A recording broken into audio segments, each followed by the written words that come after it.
Magandang araw, listeners and viewers of Marites Love Stories. Ito po si Miss Len na lagi niyo makakasama sa paghatid ng pinakabagong kwento ng pag-ibig at inspirasyon. Huwag kalimutang mag-like, comment at subscribe. Ang kwentong inyong mapapakinggan ngayon ay isinulat ni Miss Rochelle, isang mahusay na manunulat na nagbibigay buhay sa bawat karakter at tagpo. At ako naman ang inyong tagapagsalaysay, si Miss Len, nagagabay sa inyo sa bawat emosyon at pangyayari sa kwentong ito. Kung mahilig kayo sa mga ganitong klase ng kwento, huwag kalimutang pindutin ang subscribe at i-click ang notification bell para lagi kayong updated sa aming mga bagong upload. Sabay-sabay nating tuklasin ang kwentong ito. Sir, nandito na po ang kape nyo. Tahimik na inilapag ni Yana ang tasa ng kape sa ibabaw ng mamahaling mesa. Hindi siya tumingin ng diretsyo sa lalaki. Isang bilyonaryong kilala sa pagiging malamig, istrikto at walang pakailam sa damdamin ng iba. Late. Isang salita lang, ngunit sapat na para maramdaman ni Yana ang bigat nito. Pasensya na po, Hindi ko kailangan ng dahilan. Ayusin mo ang trabaho mo. Napayuko si Yana. Sanay na siya sa ganitong trato. Hindi lang kay Dave, kundi sa buhay mismo. Huminga siya ng malalim bago nagsalita ulit. Opo, hindi na po mauulit. Tahimik siyang tumalikod, ngunit bago pa siya tuluyang makalabas ng opisina, Sandali. napahinto si Yana at dahan-dahang humarap muli. May kailangan pa po ba kayo, sir? Hindi ka ba napapagod? Nagulat si Yana sa tanong. Hindi iyon ang inaasahan niya. Sa trabaho po? Sa lahat. Natahimik siya sandali. Hindi niya alam kung paano sasagutin iyon. Napapagod po, pero kailangan. Tinitigan siya ni Dave, parang may hinahanap sa kanyang mga mata. Kailangan? Opo, hindi po lahat may choice. Sandaling natahimik ang silid. Sige, lumabas ka na. Opo, agad siyang lumabas. Ngunit naiwan sa isip niya ang kakaibang tanong ni Dave. Samantala, naiwan ang binata sa loob ng opisina, nakatingin sa tasa ng kape. Hindi lahat may choice. Mahinang bulong ni Dave sa kanyang sarili. Kinagabihan sa isang tahimik na kanto ng lungsod. Ate, magkano po itong gulay? 30 lang iha. Pwede pong 20 na lang. O sige na nga, mukhang pagod ka na eh. Ngumiti si Yana kahit halatang pagod. Salamat po. Habang naglalakad pa uwi, mahigpit niyang hawak ang maliit na supot ng pagkain. Kaya ko to. Kailangan eh. Pagdating sa maliit nilang bahay, Anak, nakauwi ka na. Opo, Nay. Kumain na po ba kayo? Hinihintay kita. Nay naman, dapat kumain na kayo. Mas gusto kitang kasabay. Ngumiti si Yana, ngunit may lungkot sa kanyang mga mata. Sige po, sabay na tayo. Samantala sa isang napakalaking mansyon, nandoon si Dave. Cancel all my meetings tomorrow. Sir, may important po kayong... I said cancel. Yes, sir. Pagkaalis ng sekretary, napasandal si Dave sa kanyang upuan. Nakakapagod. Hinawakan niya ang ulo niya, tila may mabigat na dinadala. Lahat meron ako. Pero bakit parang wala? Napapikit siya at biglang bumalik ang mga alaala. Dave, hindi ko na kaya. Hindi ko kayang mahalin ng taong walang puso. Narinig ni Dave ang boses ng isang babae na parang bahagi ng kanyang nakaraan. Hindi totoo yan.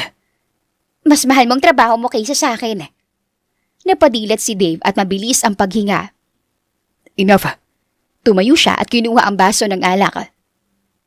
Feelings. Useless. Kinabukasan sa opisina. Good morning po, sir. Hindi siya pinansin ni Dave. Sir, may kailangan po kayo? Lumabas ka na. Opo. Ngunit bago pa siya tuluyang makalabas, may napansin sa kanya si Dave. Bakit ka laging nakangiti? Po? Kahit halatang pagod ka, bakit nakangiti ka pa rin?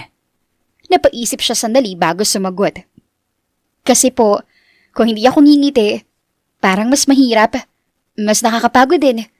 Kapag nakangiti ako, parang ang gaan ng lahat At ang dali ng lahat, nakakagaan din po sa pakiramdam. So nagpapanggap ka? Nagpapanggap ka na okay ka lang at kaya mong lahat? Hindi po. Pinipili ko lang maging okay. Hindi naman po yung pagpapanggap eh. Tinutulungan ko lang ang sarili ko na gawing madali ang lahat. Sa pagiging kalmado at masaya, kahit nakakapagod at nahihirapan, mas okay. Tinitigan niya si Dave. Hindi kumbinsido. Hindi ka rin okay. Lahat naman po may pinagdadaanan. Ang pagkakaiba lang po ay kung paano mo dadalhin ang pinagdadaanan mo. Kung magiging mahina ka, kawawa ka, talo ka. Hindi ko tinatanong ang iba. Ikaw ang tinatanong ko. Hindi po. Hindi po talaga ako okay. Unang beses niyang aminin iyon. Then stop pretending. Kung titigil po ako, sino po magpapalakas sa akin? Sarili ko na lang pong kinakapitan ko. Kung magiging mahina pa ako, kawawa ko. Napatahimik si Dave. Hindi rin niya kasi alam kung anong isasagot sa tanong na iyon. Pwede ka nang lumabas. Opo. Habang naglalakad si Yana palabas, napahawak siya sa dibdib niya. Ang hirap naman ng tanong niya. Sa loob ng opisina, naisip ni Dave ang mga sinabi ng dalaga. Pinipili maging okay. Paano kung hindi ko na kayang piliin? Tahimik ang buong silid. Sa unang pagkakataon, may isang tao na hindi natakot sa kanya. Isang taong hindi rin okay, pero patuloy na lumalaban. At sa hindi niya inaasahan, unti-unting nabasag ang matigas niyang mundo. Yana. Mahinang bulong niya, parang pangalan na gusto niyang maintindihan. Maagang dumating si Yana sa opisina kinabukasan. Tahimik niyang inayos sa mga papeles sa mesa ni Dave at pilit iniiwasan ng sarili sa alaala ng pag-uusap nila kahapon. Focus lang. Trabaho lang to. Ngunit hindi niya mapigilan. Iba ang mga tanong ni Dave. Parang hindi lang basta amo ang nagsasalita, kundi isang taong may tinatagong sakit. Biglang bumukas ang pinto. You're early. Napalingon agad si Yana at tumayo. Good morning po, sir. Hindi pa oras ng trabaho. May kailangan pa po kasi akong tapusin eh. Lumapit si Dave sa mesa. Inilapag ang kanyang coat at tinitigan ang mga papel. Overworking yourself won't fix anything. Hindi naman po inaayos ang lahat. Ginagawa ko lang po yung kaya ko. Same thing. Hindi po. Bahagyang nagulat si Dave sa sagot niya. You're arguing? Hindi po. Nagpapaliwanag lang. Sandaling katahimikan ang namagitan sa kanilang dalawa. Go on. Huminga ng malalim si Yana. May mga bagay po kasi na hindi natin kayang ayusin. Pero pwede po nating kayanin. At pwede nating gawin ang pinaka-best natin para maayos ang dapat ayusin. Kasi kung susuko tayo agad, wala na. Wala din naman makakatulong sa atin kundi ang sarili natin, di ba? Kaya hanggat kaya mong gawin, gawin mo. Tinitigan siya ni Dave, parang sinusuri bawat salita. And that works for you? Minsan po hindi. Pero kailangan pa rin eh. Sabi nga po sa kanta, kaya mo yan at wag mong isuko ang laban. You keep saying that. Kasi po totoo. Kailangan. Mahina niyang ulit. Lumipas ang ilang oras, tahimik ang buong opisina. Ngunit ramdam ang kakaibang tensyon. Biglang nagsalita si Dave habang nakatingin sa laptop. Do you believe people change? Napatingin si Yana sa kanya. Po? Simple question. Opo. Why? Kasi po, nagbabagong sitwasyon. At kapag nagbagong sitwasyon, napipilitan tayo magbago. So it's not a real change. It's forced. Hindi po. Minsan doon nagsisimula. Pero nasa tao pa rin po kung tatanggapin niya. What if they don't want to change? Then, mananatili po sila kung ano sila. Then people will leave. Mahinang dagdag niya. Napansin iyon ni Yana. Hindi naman po lahat kumaalis. They do. Sooner or later. They always do. May mga tao pa rin pong nananatili. Because they need something. O dahil mahal nila. Love. Parang may halong galit at sakit ang boses niya. That word again. Masama po ba yun? It's useless. Hindi po. It makes people weak. Hindi rin po. It makes people leave. Hindi po lahat. Nagtagpo ang mata nila. You really believe that? Opo, Even if it hurts? lalo na kapag masakit. Tahimik ang paligid. Biglang tumayo si Dave at lumapit sa bintana. Then you're naive. Siguro po. You don't know anything. Tama po kayo. Nagulat si Dave. You agree? Hindi ko po alam ang lahat. Pero alam ko po kung paano magmahal. And what did that give you? Sakit. Exactly. Pero hindi lang po sakit. What else? Lakas. Napalingon si Dave. Strength? Opo, kasi kahit nasasaktan ka, natuto ka. I didn't. Mahina pero malinaw ang pagkasambit ni Dave. Nagulat si Yana sa sinabi niya. Sir, I gave everything. unang beses niyang magsalita ng ganito. Time, effort, trust. And in the end, I was told I wasn't enough. Hindi po kayo kulang. You don't know that. Hindi ko man po alam ang buong kwento, pero walang taong kulang. That's not how the world works. Pero ganun po dapat. Napatawa si Dave ng mahina, pero walang saya. You're trying to fix me. Hindi po. Then stop talking like that. Hindi ko po kayo naayos. Nakikinig lang po ako. Why? Kasi po, parang wala po nakikinig sa inyo. Parang may tumama sa kanya kaya mas lalo siyang nainis. Get back to work. Opo. Lumipas ang oras, ngunit hindi nang wala ang bigat sa hangin. Bandang hapon, biglang napahawak si Yana sa ulo niya. Napansin iyon ni Dave. What's wrong? Okay lang po ako. You don't look okay. Kaya ko po. Bigla siyang napatumba. Yana! Agad siyang lumapit at hinawakan ito. Hey, look at me. Pasensya na po. Stop apologizing. May trabaho pa po. Forget the work. When was the last time you ate? Answer me. Kagabi pa po. Napapikit si Dave. Halatang naiirita pero hindi sa kanya. Unbelievable. We're going to the hospital. Hindi na po. That's not a suggestion. Wala nang nagawa si Yana, kaya sumama na lang siya. Habang nasa kotse, hindi maiwasan ni Yana na mailang. Sir, okay lang po talaga ako. You fainted. Konting hilo lang po yun. You call that konti? Ayoko lang po maging abala. Biglang huminto si Dave sa traffic light at tumingin sa kanya. You think you're a burden? Sanay na po ako na akong tumutulong. Hindi po ako sanay na ako yung tinutulungan. You're not a burden. Mahinang sabi niya. Nagulat doon ang dalaga. Sir, Just don't collapse again. pagdating sa ospital, sinalubong agad sila ng doktor. Kulang siya sa pahinga at pagkain. That's it. For now. Pero kung magpapatuloy, magiging seryoso. Tumango si Dave. Sa labas ng kwarto, nag-usap silang dalawa. Pasensya na po talaga. Stop saying that. Salamat po For what? sa pag-aalala. Don't misunderstand. Hindi po. You're my employee. Alam ko po. And I don't like losing people. Hindi po ka mawawala, promise. Hindi sumagot si Dave, pero sa loob niya, parang may unti-unting nabubuo. Isang bagay na matagal niyang itinago. At marahil, ito na ang simula ng paghilom. Tahimik ang loob ng ospital kinabukasan. Nakaupo si Yana sa kama, hawak ang baso ng tubig habang iniisip ang nangyari kahapon. Ang lakas naman ng loob ko. Nahimatay pa talaga ako sa harap niya. Nakakahiya. Biglang bumukas ang pinto. You're awake. Napalingon agad si Yana. Sir, Stay. okay na po ako. Kaya ko na. Did the doctor clear you? Hindi pa po. Then don't move. Tahimik na sumunod si Yana. Lumapit sa Dave at tinilapag ang isang paper bag sa mesa. Eat. Napatingin si Yana sa laman nito. Mainit na pagkain. Para po sa akin. Hindi ko kakainin yan. Salamat po.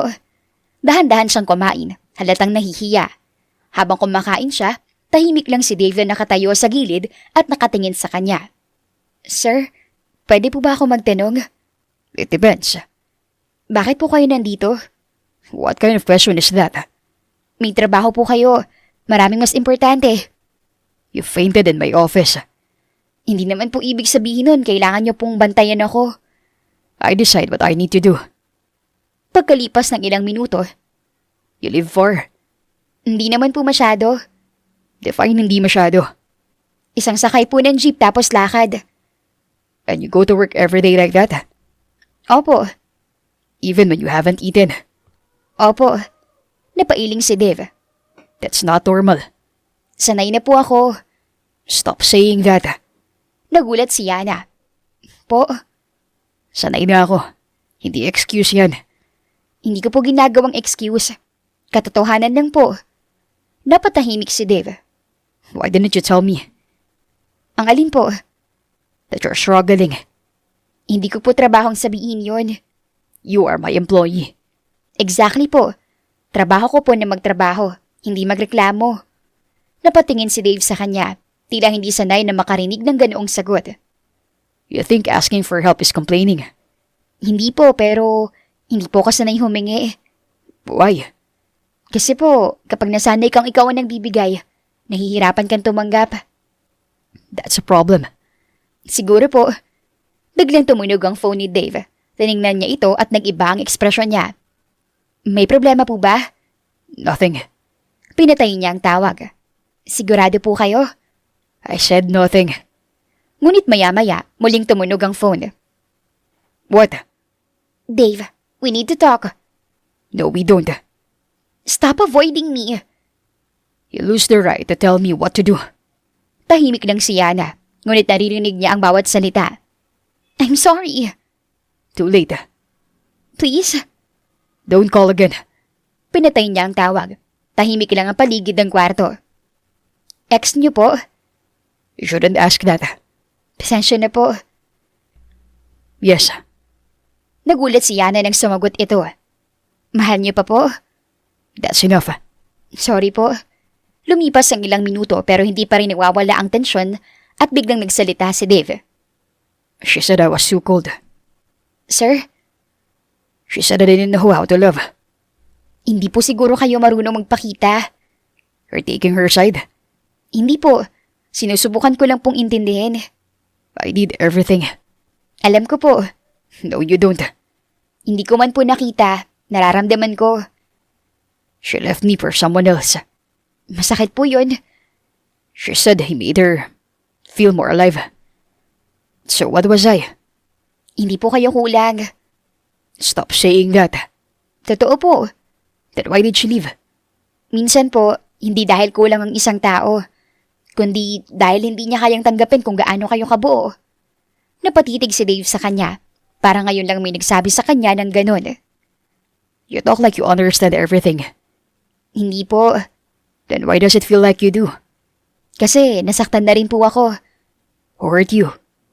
Isang taong pinili kong mahalin. And? Hindi niya po ako pinili. Then what did you do? Tinanggap ko po. That's it? Masakit po pero hindi ko po siya pwedeng pilitin eh. Saka naniniwala po ako sa kasabihan na kaya siya nawala dahil may darating na mas karapat-dapat. Natahimik si Dave sa lalim ng mag-iisip ni Yana. I would have fought. Ginawa ko rin po. Pero may laban na kahit anong gawin mo, talo ka pa rin.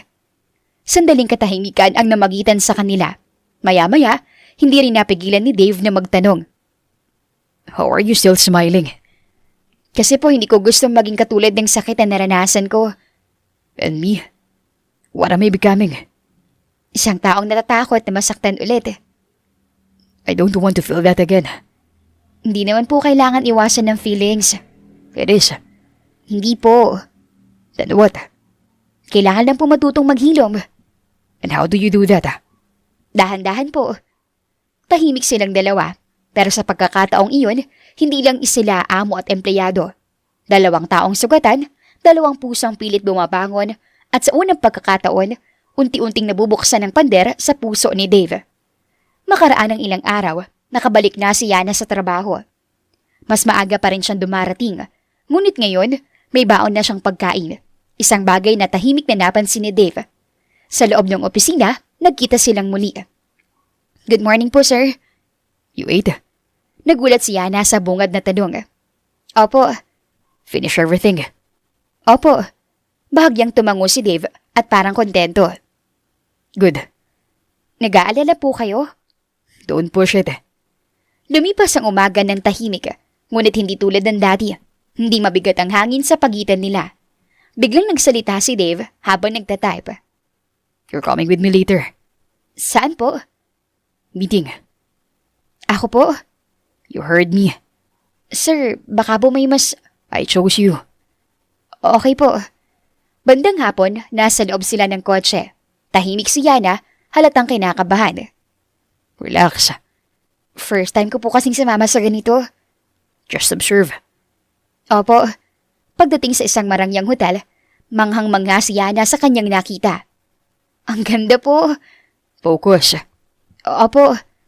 Habang naglalakad sila papasok, napansin ni Yana ang mga taong nakatingin sa kanila, lalo na kay Dave.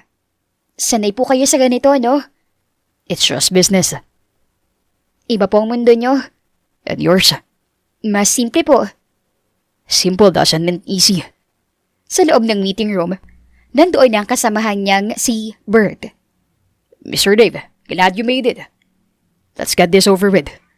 Napansin ni Yana kung gaano kaiba si Dave sa harap ng ibang tao. Mas malamig, mas diretso. Umupo siya sa gilid, tahimik na nakikinig. And who's this? She's with me. I see. Ngumiti ang lalaki, ngunit may kakaibang tingin. Hindi komportable si Yana, ngunit nanatili siyang tahimik. We can adjust the terms, but we expect loyalty. You'll get results. That's all that matters. Results come with trust. Trust is earned. Napansin ni Yana ang tensyon.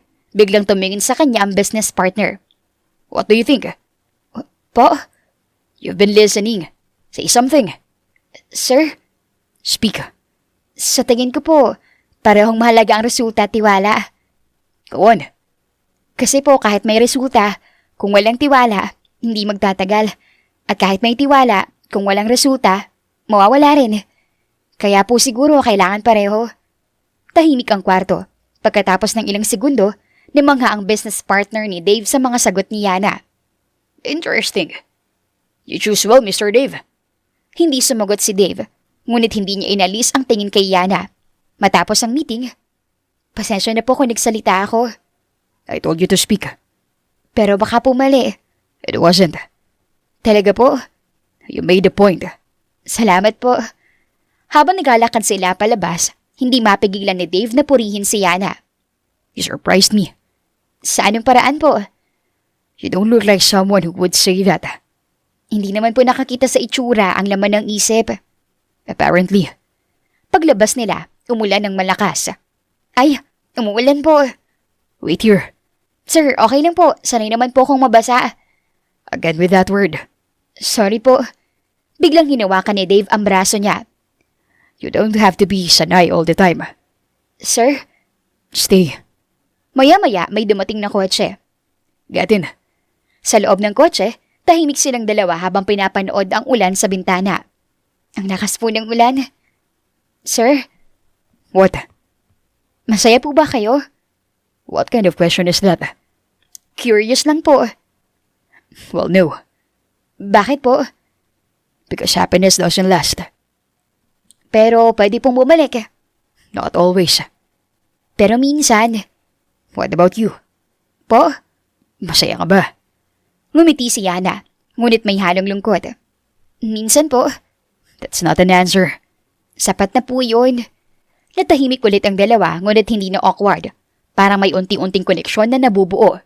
Pagdating sa bahay ni Yana, This is where you live? opo, napatingin si Dave sa maliit na bahay. You really travel that far every day? Opo. Unbelievable. Bago siya bumaba, kinausap niya muna si Dave. Sir, salamat po sa lahat ha. Don't mention it. Hindi po, gusto ko pong sabihin. Salamat po kasi hindi niyo po ako pinapabayaan. Go inside. Opo. Bumaba si Yana ng kotse at pumasok sa bahay. Habang umaandar palayo ang kotse, napatingin si Dave sa rearview mirror. Nakita niya si Yana na nakatayo sa pinto, nakangiti. Why does she look like that? Mahina niyang tanong sa sarili. Sa loob niya, may unti-unting nagbabago. Hindi niya pa maintindihan, pero sigurado siya, hindi na siya katulad ng dati. At ang dahilan, ang babaeng marunong ngumiti kahit sugatan. Ilang araw ang lumipas matapos ang gabing iyon, Ngunit may kakaibang pagbabago sa pagitan ni Yana at Dave. Hindi man nila masabi, pero pareho nilang nararamdaman. May namumuong bagay na hindi nila kayang baliwalain. Good morning po, sir. Ngunit ngayon, bago pa siya tuluyang makalapit. Did you eat? Opo. On time? Opo. Good. Tahimik na nagpatuloy si Yana sa pag-aayos ng mga papeles. Ngunit ramdam niya ang tingin ni Dave sa kanya. Makalipas ang ilang minuto, nahahalata ni Dave ang pagiging balisa ni Yana. You're distracted. Hindi po. You missed the file. Opo. Pasensya na po. Stop apologizing for everything. Nakasanayan ko na po eh. Change it. Nagulat siya sa tono nito. Hindi galit kundi parang nag-aalala. Sige po. Natahimik ulit ang paligid. Ngunit biglang nagsalita si Dave. Come with me later. Saan po? Dinner. Dinner po? Business. Okay po. Ngunit kahit sinabi niyang business iyon, hindi maiwasan ni Yana na makaramdam ng kakaiba. Kinagabihan, isang tahimik ngunit eleganteng restaurant ang pinuntahan nila. Habang papasok sila, napansin ni Yana na kakaiba ang nasa paligid. Sir, parang hindi po ito mukhang business meeting. It is not. Po? Sit. Umupo siya, kahit halatang kinakabahan. Sir, bakit po tayo nandito? To eat. Hindi lang po yon. You ask too many questions. Curious lang po ako. You've been helping me. Whether you realize it or not. Wala naman po akong ginagawa. Exactly. Hindi ko po gets. You don't try to impress. You don't pretend. Natahimik siya. You're just there. Masama po ba yon? No. It's new. Maya-maya dumating na ang pagkain. Tahimik silang kumakain ngunit hindi awkward. Sir, nagbabago na po kayo. What do you mean? Mas hindi na po kayo kasing lamig dati. Is that a problem? Hindi po. Maganda po yon. Biglang tumingin si Dave sa kanya ng diretsyo. And you? Po? Are you changing too? Siguro po. How? Mas nagiging aware po ako sa sarili ko. Because of me? Hindi lang po. Ngunit hindi niya itinanggi. Natahimik silang dalawa ngunit may tensyon. Hindi masama kundi masyadong totoo. Pagkatapos kumain, lumabas sila ng restaurant at naglakad sa tabi ng kalsada. Ramdam nila ang lamig ng panahon. Ang sarap po ng hangin. Sir, pwede po ba ako magtanong? You always do. Natatakot po ba kayo ulit magmahal? Napahinto si Dave sa paglalakad. Well, yes. Diretso niyang sagot. Nagulat si Yana sa pagiging totoo nito. Bakit po? Because I know what happens when you do. Hindi naman po pare-pareho ang ending. It only takes one. Sir, hindi po lahat ng tao mananakit. You're saying that like you're sure. Hindi po ako sigurado, pero naniniwala po ako. Tahimik ulit. Ngunit sa pagkakataong ito, mas malapit na sila sa isa't isa. Biglang nagsalita si Dave. What if I try again? Sa pagmamahal po? Yes. Handa na po ba kayo? I don't know. Kasi po, hindi lang basta subok yan. Then what is it? Panganib po. You're telling me not to? Hindi po. Sinasabi ko lang po na kung gagawin nyo, dapat buo kayo. And if I'm not? Masasaktan po ulit kayo. What if I'm willing to risk it? Para kanino po? Diretsyong tanong ni Yana. Hindi agad sumagot si Dave. Ngunit, hindi niya inalis ang tingin sa kanya. What if it's for you? Parang tumigil ang mundo ng dalaga. Hindi siya agad nakasagot. Sir, hindi po biro yan. I'm not joking. Ramdam ang tibok ng puso nilang dalawa. Hindi pa po kayo healed. Diretso niyang sabi. Nagulat si Dave. What? Nasasaktan pa po kayo dahil sa past ninyo. So? Ayoko maging dahilan ng panibagong sakit nyo. What about you? Po? You think you won't get hurt? Handa na po ako. You're unbelievable. Bakit po? You're willing to risk everything. Ganun naman po talaga kapag nagmamahal. Tumingin si Dave sa kanya at sa unang pagkakataon, hindi na niya kayang itago. I like you. Napatigil ang dalaga. Hindi niya alam kung anong sasabihin. Sir. Don't answer. Not yet. Tahimik silang naglakad muli. Ngunit ngayon, hindi na lang basta hakbang ang bawat galaw. Ito na ang simula ng isang damdamin na hindi nila kayang itanggi pa. Kinabukasan matapos ang gabing iyon, tila nagbago ang lahat. Hindi na pareho ang tingin nila sa isa't isa. Hindi na ito simpleng amo at empleyado. May namamagitan na at pareho nila itong alam. Sa opisina, tahimik si Yana habang inaayos ang mga papeles. Hindi siya makatingin ng diretso kay Dave. Good morning po, sir. Morning. Mas mahinahon ang boses ni Dave kaysa dati. Ngunit ramdam ang bigat ng katahimikan. Did you think about what I said? Opo, And hindi pa po kayo ready. you're rejecting me. Hindi po. Then what is it? Pinipigilan ko lang po yung tayo. You think I can handle this? Kaya niyo po pero Pero, masakit pa rin po. so what? I just wait. Hindi ko po kayo pinaghihintay. What? Gusto ko po, piliin niyo po ako dahil hindi kailangan niyo ako. Kundi dahil gusto niyo. Natahimik si Dave. Sa unang pagkakataon, hindi niya alam kung anong isasagot. Biglang bumukas ang pinto ng opisina. Isang babaeng elegante, pamilyar ang aura ang pumasok. Dave. Nanigas si Dave. What are you doing here? Napatingin si Yana sa babae. Hindi niya kailangang itanong kung sino ito. We need to talk. I told you not to come here. I'm not leaving until you listen. Tahimik si Yana, ngunit ramdam niya ang tensyon. Yana, go out. Opo.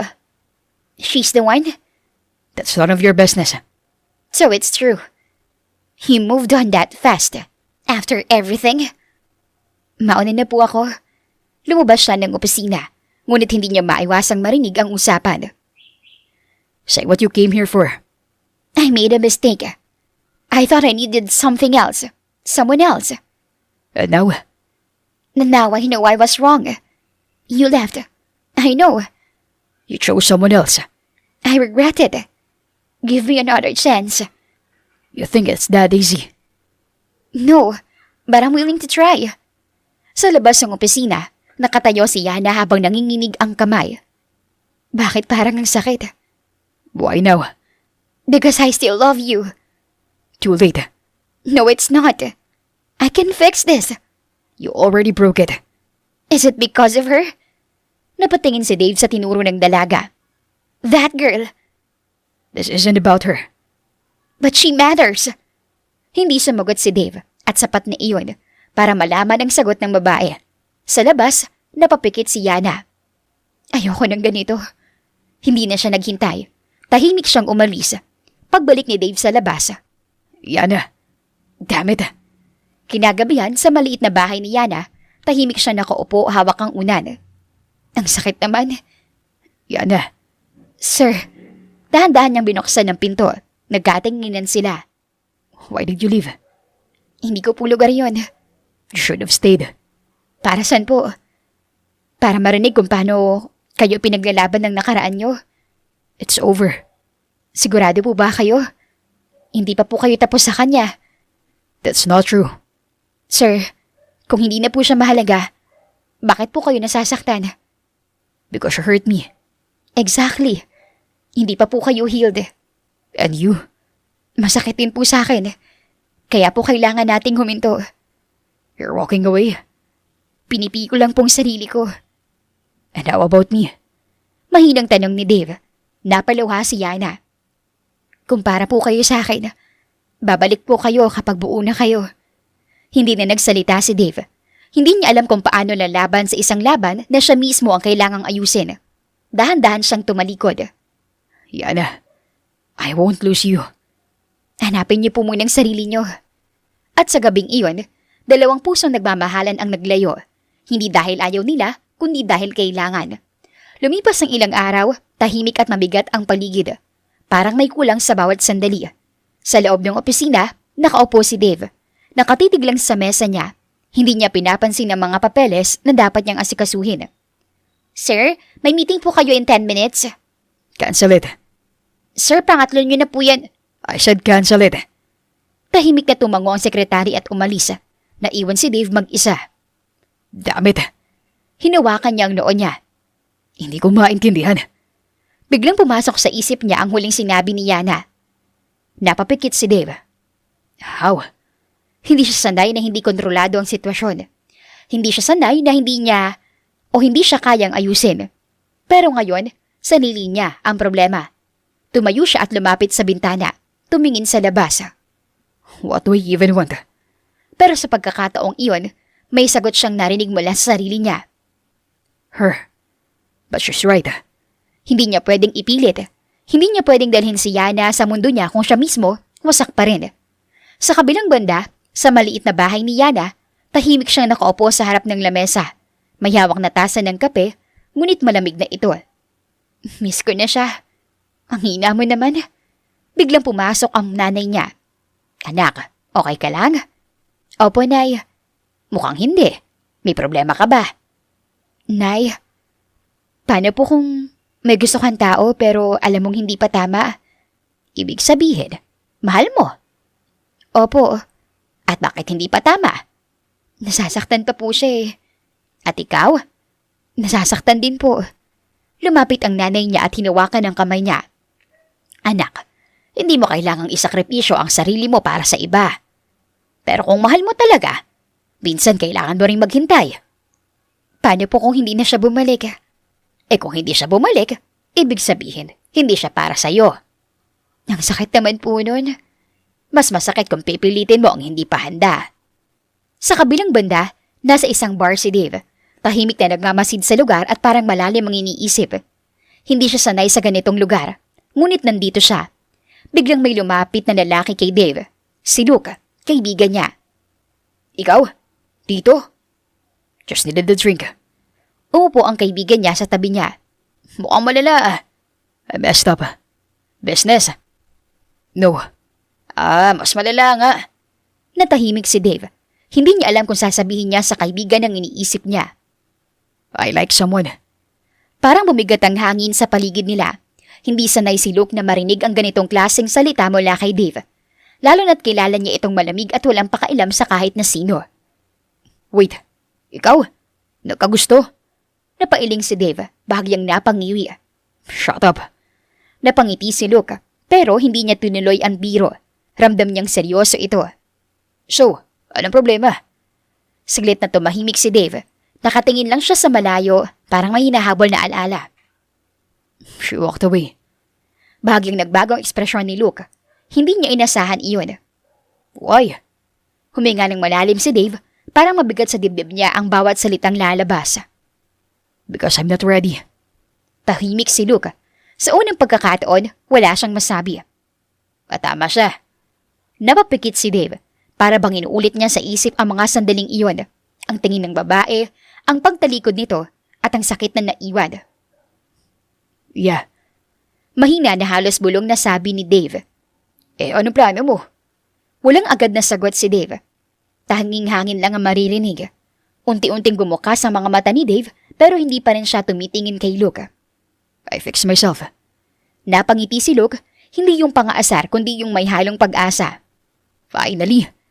Pero umiling si Dave, parang hindi siya kumbinsido sa sarili niyang sinabi. It's not that simple. Wala namang madali eh. Muling nanahimik, mas ramdam ang katahimikan ngayon, hindi na awkward kundi mabigat. Pero kung siyang dahilan, kung bakit gusto mo magbago, baka siya rin ang dahilan kung bakit kaya mo. Napatingin si Dave sa kanya. Sa unang pagkakataon, may bahagyang emosyon sa mga mata niya. Hindi galit, hindi inis, kundi takot. I don't want to hurt her. Pagarang pag-amin iyon, hindi lang kay Luke kundi sa sarili niya. Then don't. But how? Mahina at talos parang bata na humihingi ng sagwad. Be better. Hindi agad sumagot si Dave, pero sa pagkakataong iyon, hindi na siya umiwas. Huminga siya ng malalim sa kadahan-dahang nagsalita. What if I fail? Hindi siya tumingin. Parang natatakot siyang makita ang reaksyon ng kaibigan niya. Then fail trying. Mas okay na nasaktan ka dahil sinubukan mo, kaysa wala kang ginawa at pinagsisisihan mo habang buhay. Tumama iyon kay Dave, diretso at walang paligoy-ligoy. Alam mo kung anong mas masakit? Yung alam mong kaya mo maging better pero pinili mong hindi. Napayuko si Dave. Unti-unting bumalik sa isip niya ang lahat. Yung mga pagkakataong naging malamig siya, Yung mga salitang hindi niya nasabi at yung babaeng piniling umalis dahil hindi niya kayang ibigay ang kailangan nito. She deserves someone better. Then be that someone. What if it's too late? Ngumiti si Luke pero seryoso ang mga mata. Hindi mo malalaman kung hindi mo susubukan. Tumahimik ulit si Dave, pero iba na ang katahimikan ngayon. Hindi na puno ng duda kundi puno ng posibilidad. Dahan-dahang tumango ang binata. Hindi pa ang loob niya pero nagsisimula niya. I'll try. That's a start. At sa unang pagkakataon, hindi lang basta may direksyon si Dave, kundi may dahilan rin na siyang sundan ito. Kinabukasan, maagang dumating si Dave sa opisina. Hindi para magtrabaho kundi para magsimula ulit. Step 1. Tinawagan niyang sekretary. Reschedule all meetings. Sir? And set an appointment. For? Therapy. Yes, sir. Pinatay niya agad ang tawag. I'm serious. Sa unang pagkakataon, hindi niya tinatakbuhan ng sakit. Hinaharap niya ito. Sa kabilang banda, papunta sa trabaho si Yana. Maaga pa at malamig ang hangin. Tahimik ang paligid pero mas tahimik ang loob niya. Hindi na magulo, hindi na masakit sa bawat paghinga. Pero hindi rin ganap na buo. Dahan-dahan siyang naglakad, hawak ang bag niya, habang paulit-ulit na kinakausap ang sarili. Kaya ko to. Mahina pero may paninindigan na sambit ni Yana sa kanyang sarili. Hindi na tulad ng dati na puno ng pagdududa ang bawat hakbang niya. Ngayon, may konting lakas na. Hindi sapat para maging masaya agad pero sapat para magpatuloy. Huminga siya ng malalim bago pumasok sa opisina. Pagbukas ng pinto, bigla siyang natigilan. Para bang huminto ang mundo niya sa isang iglap. Sir? Nakatayo si Dave sa loob. Tahimik at nakafocus lang ang tingin sa kanya. Parang matagal na siyang naghihintay. Nagkatinginan sila, pero sa simpleng titig, ang dami nang nasabi. Mas payat si Dave ngayon, na seryoso, at sa mga mata niya, parang may nagbago. Hindi na iyon yung lalaking walang pakialam.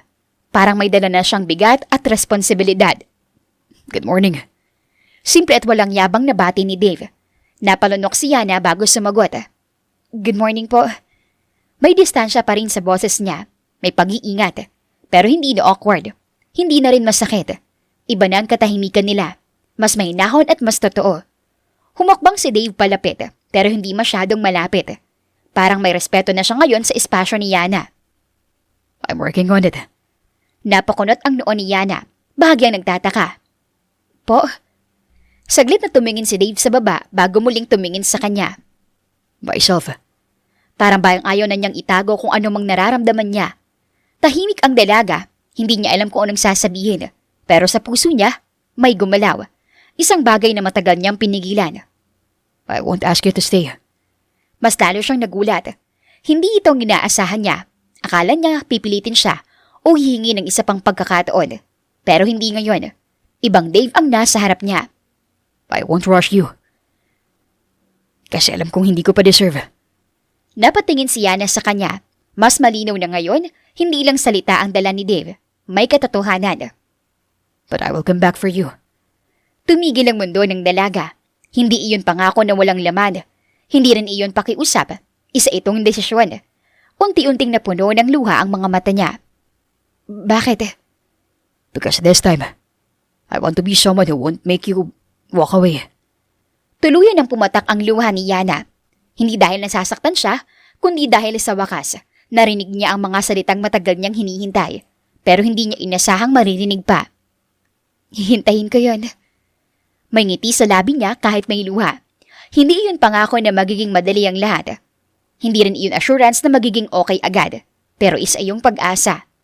Tumango si Dave. Hindi siya ngumiti pero gumaan ang mukha niya. Parang sa wakas may direksyon na rin ang lahat. Hindi na siya lumapit pa. Hindi niya hinawakan si Yana. Sa pagkakataong iyon, respeto ang pinili niya. At si Yana, hindi rin umatras. Nakatayo lang siya roon, tinatanggap ang buwagong simula na hindi minamadali. At sa pagkakataong iyon, hindi pa sila magkasama, pero hindi na sila hiwalay. Dahil ngayon, pareho na silang lumalaban hindi para sa isa't isa, kundi para sa mga sarili nila. At sa gitna ng katahimikan, may bagong pangako. Hindi binibigas, pero nararamdaman.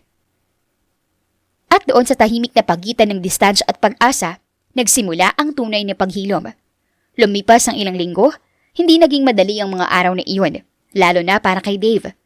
Ngunit sa pagkakataon na sa buhay niya, hindi siya tumatakbo. Pinili niyang harapin ang sarili niya. Sa loob ng isang tahimik na opisina, How have you been feeling lately? tahimik si Dave. Nakaupo ng tuwid, ngunit halata ang lalim ng kanyang iniisip. Lost. Can you explain that? For a long time, I thought I had everything figured out. Then someone came into my life, and suddenly, nothing made sense anymore. And how does that make you feel? Scared. Because I realized I don't know how to handle emotions. That's a good start. How is that good? Because you're finally acknowledging it. I heard someone. Did you intend to? No. Then maybe what you need is not punishment, but understanding. I don't want to be the same person anymore. Then don't be. Napatingin si Dave sa therapist. Change doesn't happen overnight, but every step matters. Then I'll take every step. Samantala, sa opisina, naging maayos ang lahat. Ngunit may isang bagay na pareho nilang nararamdaman, ang distansya. Sir, nandito na po yung reports. Leave it there. Hindi na tulad dati, hindi na sila nag-uusap ng personal. May limitasyon, may pagitan, ngunit hindi ito dahil sa lamig, kundi dahil sa respeto. Makalipas ng ilang oras. Yana, Yes, sir. did you eat? Opo. Good. Simpleng usapan pero sapat na para maramdaman. Hindi pa rin sila nagkakalimutan. Kinagabihan, nasa rooftop si Dave, nakatingin sa mga ilaw ng mga gusali at sa kislap ng kalangitan. I'm trying. Hindi niya alam kung kanino niya iyon sinabi, pero alam niyang para kay Yana iyon. Biglang may pumasok sa isip niya, isang alaala na sinabi ni Yana dadahan-dahan lang. Napangiti si Dave ng bahagya. Dahan-dahan. Bulong niya sa kanyang sarili. Sa kabilang banda, nasa bahay si Yana. Nakaupo sa labas, tahimik na pinapanood ang mga bituin. Kamusta na kaya siya? Sana, okay ka na. Hindi niya alam, sa parehong oras, pareho sila nag-iisip sa isa't isa. Kinabukasan, hindi inaasahang pangyayari ang naganap. Maya-maya, biglang pumasok si Clara sa opisina ni Dave. Dave, napatingin si Yana mula sa kanyang mesa. Nanigas si Dave. What are you doing here? I just want to talk. Napatingin si Dave kay Yana. Sandaling katahimikan. Stay. Po, Stay. hindi siya pinapaalis. Unti-unting tumibok ang puso ng dalaga. So she's still here. Say what you came here for. I miss you. I know I hurt you, but I can fix it. No. What? You can fix something you chose to break. Tahimik ang buong opisina. Hindi alam ni Yana kung tama ba na naroon siya at hindi umaalis. I still love you. Maybe you do. But I don't love you anymore. Parang tumigil ang mundo. Napatingin si Yana kay Dave, hindi makapaniwala. You're lying. I'm not. Then why her? What does she have that I don't? She stayed. Even when she had every reason to walk away. And I didn't. No. Tahimik ang babae. Pagkatapos, dahan-dahan siyang tumalikod at umalis. Pagkasara ng pinto, tahimik ang buong opisina. Napatingin si Dave kay Yana. I meant every word. I know. I'm not asking you to stay. But I'm closer now. Mahina ngunit totoong sabi ni Dave. Napaluha ang dalaga. Nakakita ko. I'm not there yet. Okay lang. At least sinusubukan mo. But I will be. Alam ko po. At sa pagkakataong iyon, hindi pa tapos ang laban. Hindi pa kompleto ang paghilom. Ngunit malinaw na. Papunta na sila roon kahit dahan-dahan basta magkasama sila. Lumipas sa mga araw, mas naging tahimik, mas maingat ngunit mas malinaw. Sa opisina, parehong abala sina Dave at Yana. Kahit hindi na sila madalas mag-usap, ramdam ang pagbabago sa pagitan nila. Sir, nakaredy na po yung presentation for tomorrow. Good. You've been doing well. Salamat po. Hindi iyon simpleng papuri. Yun ang paraan ni Dave para ipakita na napapansin niya ang bawat effort, bawat pagbabago. Kinabukasan, isang mahalagang presentation ang haharapin ni Dave sa harap ng mga investors. Ngunit sa pagkakataong ito, iba ang pakiramdam niya. Mas kalmado at mas buo. Sa loob ng conference room, Nandoon na ang mga kasamahan niya sa trabaho at mga investors nila. Everything ready? Opo, sir. Stay close. Opo. Habang nagsisimula ang presentation, kalmado si Dave. Focused ngunit paminsan-minsan, napapatingin siya kay Yana. Parang doon siya kumukuha ng lakas at kumpiyansa. Pagkatapos ng presentation, umalingaw-ngaw ang palakpakan. Impressive, Mr. Dave. Thank you. Ngunit ang unang hinanap ng mga mata niya ay si Yana. Paglabas niya ng conference room, nandoon ang dalaga. Naghihintay sa kanya. Halatang masaya ito. Ang galing niyo po, sir. You helped. Hindi po. Kayo po yun. I wasn't like that before. You changed something. Kayo po ang nagbago. Bahagyang ngumiti si Dave. Isang ngiting hindi pilit kundi totoo. Kinagabihan, nagaya si Dave kay Yana na lumabas. Come with me. Saan po? Just trust me. Dinala niya si Yana sa isang tahimik na lugar. Isang rooftop na may tanawing city lights. Tahimik, mahangin at perpekto. Ang ganda po. Yeah. Ngunit hindi ang tanawin ang tinitingnan niya, kundi si Yana. Sir, I've been thinking about everything. About you. parang huminto ang tibok ng puso niya. Sir, I used to think feelings were weakness. That loving someone only leads to pain. But you proved me wrong. hindi ko ginawa yun para baguhin kayo. I know. That's why it worked. I am not perfect. Alam ko, I'm still healing. nakikita ko din ang progress mo. But I don't want to do it without you. Sigurado ka ba? Na kailangan mo na ako? More than anything. I don't need you. Ha? I choose you. Parang tumigil ang mundo sa pagitan nila. Not because I'm broken, but because I want you in my life. Napaluha si Yana.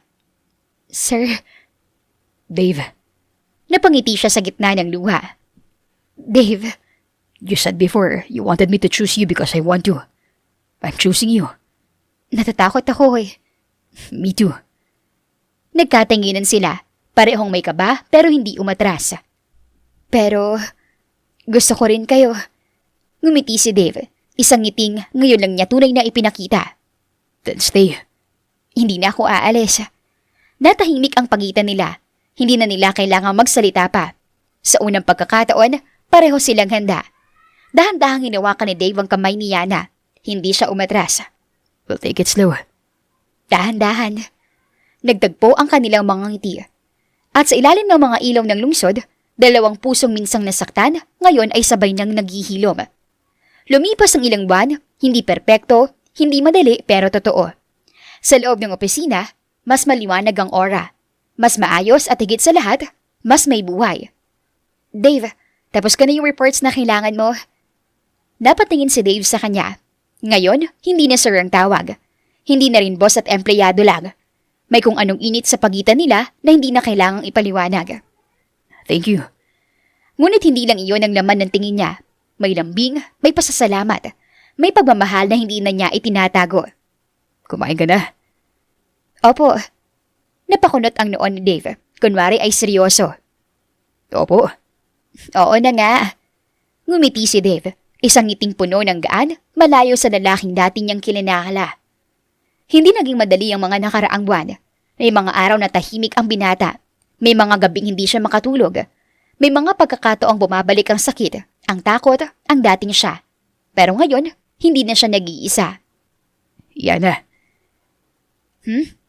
Bahagyang nag-alangan si Dave. Parang may gustong sabihin na matagal na niyang kinikimkim. Thank you. Para saan?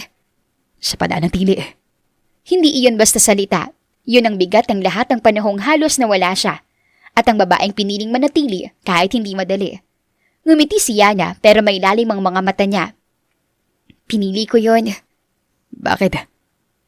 Kasi, ikaw din. Pinili mong hindi sumuko sa sarili mo. Natigilan si Dave. Parang sa unang pagkakataon, may nagsabi sa kanya na may halaga ang ginawa niyang pagbabago. Kinagabihan, nasa parehong rooftop sila kung saan nagsimula ang lahat. Tahimik ang lugar, mahangin, ngunit ngayon, mas magaan ang pakiramdam. Hindi na puno ng takot, kundi ng alaala. Naalala mo pa nung unang beses mo akong dinala dito? Oo. Ang seryoso mo pa nun eh. I still am. Hindi na. Lumapit siya ng kaunti, pinagmasdan ng mukha ni Dave. Mas marunong ka nang umiti. Because of you. Hindi lang dahil sa akin. Dahil pinili mo magbago. I almost lost you. May kirot pa rin sa boses niya. Hindi pa rin nawawala ang takot na iyon. Pero hindi. Because you gave me time. Because you used it. Nagkatinginan sila. Sa pagitan ng mga titig, naroon ang lahat ng pinagdaanan nila. I used to hate who I was. At ngayon, I am still learning. that's enough. Hindi na nila kailangang punuin ng salita ang bawat sandali. Dahan-dahang hinawakan ni Dave ang kamay ni Yana. Mas mahigpit pero maingat pa rin. Parang takot pa rin siyang masaktan siya, kahit alam niyang hindi na ito aalis. I love you. Huminto ang mundo ni Yana sa isang iglap. Hindi dahil hindi niya inaasahan, kundi dahil ngayon, sigurado na siya sa bigat ng salitang iyon. Dave, I love you too. Sa unang pagkakataon, hindi na sila natatakot. Hindi na sila nagdadalawang isip dahil pareho na silang buo. Makalipas ng ilang linggo, sa maliit na bahay ni Yana, dinala niya si Dave para ipakilala sa kanyang ina. So ikaw si Dave. Medyo kinakabahan ng binata. Hindi iyon tulad ng business meetings. Mas mahalaga ito. Opo. Kinakabahan ka? Konti. Mabuti yan. Ibig sabihin, mahalaga sa'yo ang anak ko. Tahimik si Dave. Tumingin siya kay Yana. Parang doon niya kinuha ang lakas niya. Opo. Sobrang mahalaga po. May katotohanan ang boses niya. Walang halong pag-aalinlangan. Napangiti naman ang nanay ni Yana. Alagaan mo siya. Hindi ko po siya sasaktan. Siguraduhin mo. Opo. Paglabas nila ng bahay, huminga ng malalim si Dave. Parang nakalabas sa isang matinding pagsubok. You did well. Mas mahirap pa yun kaysa sa business meeting. Napatawa si Yana. Habang nag-alakad sila, tahimik pero komportable. Yana, thank you for healing me. Napatingin si Yana sa kanya. Hindi kita hinilom. Tinulungan lang kita na hilumin ang sarili mo. Ngumiti si Dave mas malalim kaysa dati. Even better. Sa paglipas ng panahon, mas lalo pang tumibay ang relasyon nila. At sa huli, ang bilyonaryong akala niya ay wala na siyang nararamdaman, natuto ulit magmahal. Hindi dahil sa pera, hindi dahil sa kapangyarihan, kundi dahil sa isang babae na marunong maghintay, marunong umintindi, at higit sa lahat, marunong magmahal ng totoo. You saved me. Umiling si Yana, may ngiti sa labi. Hindi, pinili mo lang mabuhay ulit. At doon nagtatapos ang kwento ng isang pusong minsang wasak, natutong magmahal muli. Isang maliwanag na umaga, tahimik ang paligid, ngunit puno ng saya ang hangin. Sa isang simpleng ngunit eleganteng garden venue, naroon ang lahat ng mahalaga. At sa araw na iyon, magiging ganap na sina Dave at Yana na isa. Sa bridal room, nakatayo si Yana sa harap ng salamin. Suot ang kanyang puting damit. Simple pero napakaganda. Ito na talaga. Ngumiti ang kanyang ina habang inaayos ang belo niya. Handa ka na ba, anak? Napahawak si Yana sa kanyang dibdib. Kinakabahan po ako. Normal lang yan. Hinawakan niya ang kamay ng anak niya.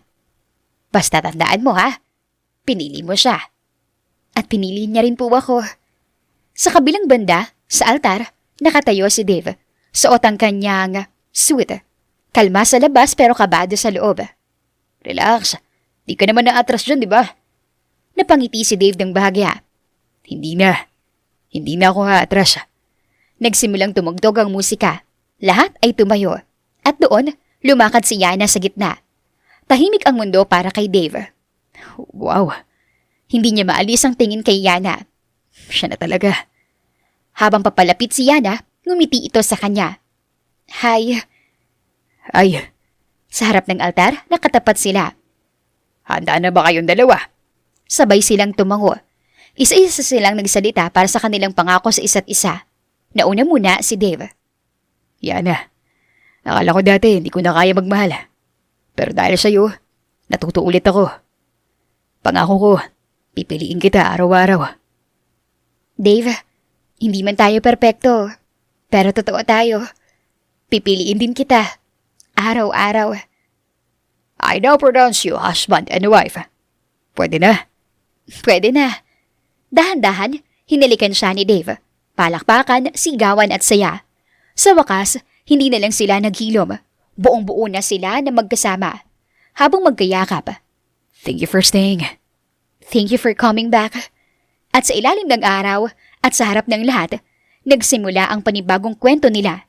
Hindi na bilang dalawang taong sugatan, kundi bilang dalawang puso na piniling magmahal habang buhay. Wakas.